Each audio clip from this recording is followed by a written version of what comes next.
নমস্কার, সিম্পল রেসিপিজে সবাই স্বাগত। আজ বানাবো বিহারি স্টাইলে ছাতুর শরবত। তো চলুন শুরু করি।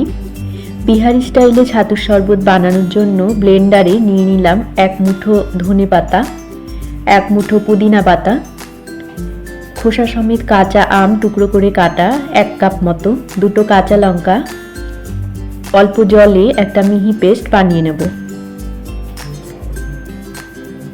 বানিয়ে নিয়েছি। মিক্সিং বোলে নিয়ে নেব 1 কাপ ছাতু, ধনেপাতা পুদিনা পাতার পেস্ট, 2টো পাতিলেবুর রস, একটা পেঁয়াজ মিহি কুচি করে কাটা, 2 টিস্পুন ভাজা জিরের গুঁড়ো, 1 টিস্পুন বিট লবণ, 1 টিস্পুন নর্মাল লবণ, 1 লিটার জল দিয়ে দিলাম। ভালো করে মিশিয়ে নেব।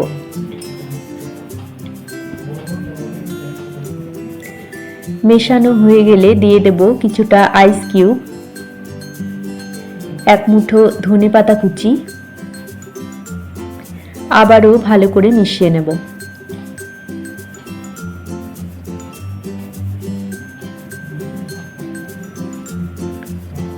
তো খুব সহজে তৈরি হয়ে গেল বিহারি স্টাইলে ছাতুর শরবত।